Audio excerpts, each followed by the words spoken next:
దేవునికి ప్రియమైన సంగమా, ఈరోజు దేవుడు మనకి ఇచ్చిన ప్రవచన వాక్యం ఇదియే. యోబు గ్రంథము 22వ అధ్యాయము 28వ వాక్యం. నీవు చేసే ప్రతి దానిలోని విజయం పొందుతావు, నీ త్రోవలో వెలుగు ప్రకాశిస్తుంది. ప్రియమైన దేవునికి ప్రియమైన వారా, ఈ వాక్యం మనకొక గొప్ప ఆత్మీయ సత్యాన్ని తెలియజేస్తుంది. దేవునిలో నిలిచిన వారిని నిర్ణయాలకు దేవుడు స్థిరత్వం ఇస్తారు. వారి మార్గాలను ఆయన వెలుగులో నడిపిస్తారు. మనిషి జీవితంలో ఎన్నో సందేహాలు, చీకట్లోనూ అడ్డంకులతోనూ నిండిపోతూ ఉంటుంది. కొన్నిసార్లు ఏ దారిలో వెళ్ళినా అర్థం కాదు. కొన్నిసార్లు మొదలుపెట్టిన పని మధ్యలో ఆగిపోతుంది. కానీ దేవుడు మనతో ఉంటే మనము చేసే ప్రతి పనిని వృధా కాకుండా దేవుడు చిత్తానుసారము తీసుకునే ప్రతి అడుగుకు ఆయన దీవెన ఇస్తారు. ఈ వాక్యంలో 2 గొప్ప ఆశీర్వాదాలు ఉన్నాయి. నీవు నిర్ణయించినది స్థిరపడుతుంది. దేవుని భయంతో, ప్రార్థనతో, విశ్వాసముతో తీసుకునే నిర్ణయాలకు దేవుడు ఆశీర్వదిస్తారు. మన ఆసక్తితో కాదు, దేవుని కృపతో పని సఫలమవుతుంది. నీ మార్గముల మీద వెలుగు ప్రకాశిస్తుంది అంటే గందరగోళం తొలగిపోతుంది. దేవుడు దారి చూపిస్తారు. చీకటి మధ్యలో కూడా ఆయన సన్నిధి మనకు మార్గదర్శకత్వం అవుతుంది. అబ్రహాము దేవుడు చెప్పినప్పుడు అతడు తన దేశాన్ని, తన బంధువులను విడిచి తెలియని దేశానికి వెళ్ళాడు. అతడు ఎక్కడికి వెళ్లాలో కూడా తెలియదు. కానీ దేవుని మాటను నమ్మాడు. దేవుడు అతని అడుగులను స్థిరపరిచి అతన్ని అనేక జనములకు తండ్రిగా చేసెను.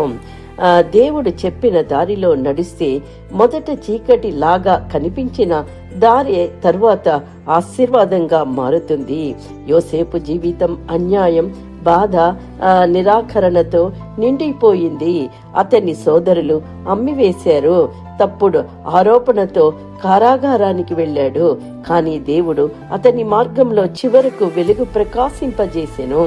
అతని ఐగుప్తులో గొప్ప స్థానానికి ఆశీర్వదించెను. మన జీవితంలో ఆలస్యం ఉన్న దేవుని వెలుగు ఆలస్యంగా వచ్చినా తప్పిపోదు. మోషే తరువాత ప్రజలను కానాను దేశంలోకి నడిపించాల్సిన బాధ్యత యెహోషువపై ఉంది. అది చాలా పెద్ద పని. కానీ దేవుడు అతనితో ధైర్యముగా నుండుము, నేను చెప్పేని చేయుము అని చెప్పాను. ఎరికో గోడలు పడిపోయాయి, విజయం వచ్చింది. దేవుడు నియమించిన పనిలో అడ్డు గోడలు, అడ్డంకులు ఉన్నా తొలగిపోతాయి.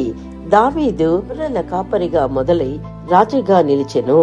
గోలియాతు ముందు అందరూ భయపడ్డారు. కానీ దావీదు దేవుని నామంలో ముందుకు వెళ్ళాడు.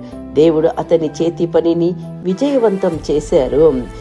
విజయం పరిమాణం బట్టి కాదు, దేవునిపై ఆధారపడే హృదయంలో ఉంది. నెహేమియా యెరూషలేము గోడలు కూలిపోయినప్పుడు నెహేమియా బాధపడి ప్రార్థించి పని ప్రారంభించెను. ఎదురు దెబ్బలు ఎన్నో వచ్చాయి. శత్రువులు అడ్డంకలుగా ఉన్నారు. దేవుడు అతని కార్యాన్ని స్థిరపరచెను. గోడలు తిరిగి కట్టబడ్డాయి. దేవుడు ఇచ్చిన పనికి మనిషి అడ్డుకున్న దేవుడు వెలుగు ప్రకాశింపజేసి పూర్తి చేస్తారు. ఒక చిన్న ప్రార్థన. ప్రియమైన సహోదరి, సహోదరుడా, ఈ వాక్యాన్ని వింటున్న మనతో దేవుడు ప్రవచన పూర్వకంగా మాట్లాడుతున్నారు.